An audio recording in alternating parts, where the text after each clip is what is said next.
from the 5th standard, 2nd unit. It is written by C.J. Dennis.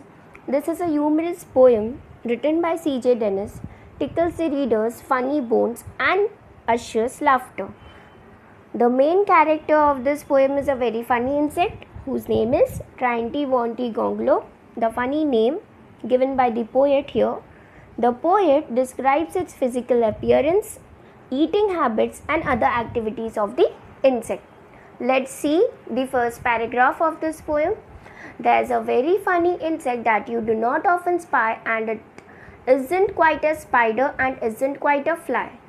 It is something like a beetle and a little like a bee. Okay अभी ये 3 lines में क्या बताने की कोशिश कर रहे हैं पोएट कि ये जो एक इंसेक्ट है वो आपने कहीं देखा नहीं होगा अब तक. स्पाई का मतलब है कि कैच साइट ऑफ मतलब कि आपने कभी ये देखा नहीं होगा. It isn't quite a spider, ना ही ये स्पाइडर है ना ही ये फ्लाई है. It something like a beetle and a little like a bee, मतलब बीटल एंड बी के तरह है. नॉट फुल्ली सिमिलर और नॉट फुल्ली सेम, बट जिस तरह से आप फिगर देख सकते हो कि बी एंड बीटल का मिक्सचर है.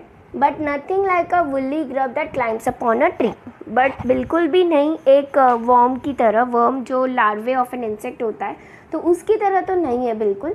It's name is quite a hard one, मतलब पोएट इज एक्सेप्टिंग हियर कि it's name is quite a hard one but you will learn. Poet is telling the next moment कि आप लोग ये सीख सकते हो.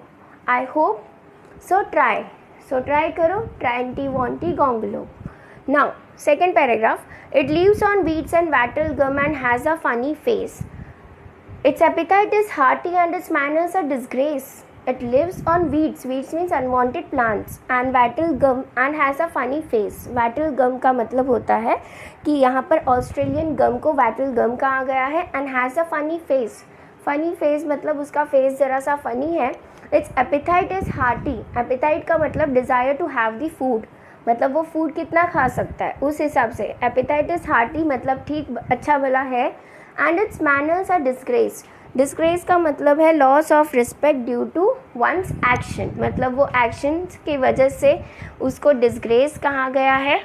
एंड इवन आगे क्या बोला है, when first you come upon it it will give you quite a square. जब आप पहली बार उसको देखोगे तो आप लोग डर जाओगे. But when you look for it again, जब आप दूसरी बार उसको देखोगे तो आपका डर चला जाएगा.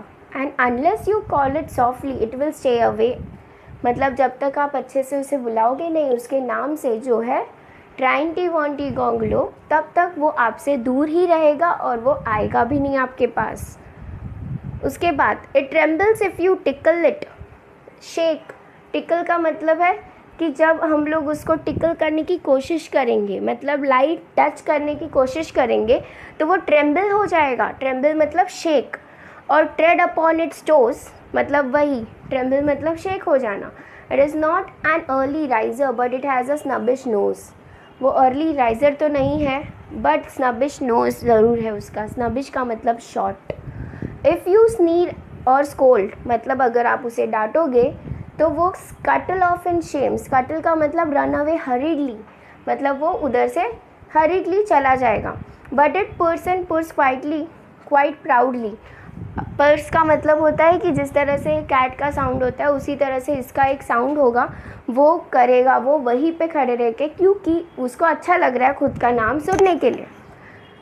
And offer it some sandwiches of sealing wax and soap, मतलब आपको ऐसा कह रहे हैं पोएट कि जब आप उसको नाम लेकर बुलाओगे तो ऑफ़र कर लो थोड़ा सैंडविचेस, क्योंकि वो वही खाएगा. And made up of sealing wax and soap.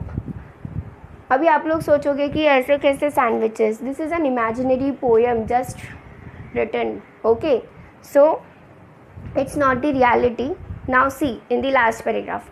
But of course you haven't seen it, and I truthfully confess that I haven't seen it either, and I don't know its address. इसका मतलब यहाँ पर poet confess कर रहे हैं कि it is an imaginary and does not even exist this type of insect.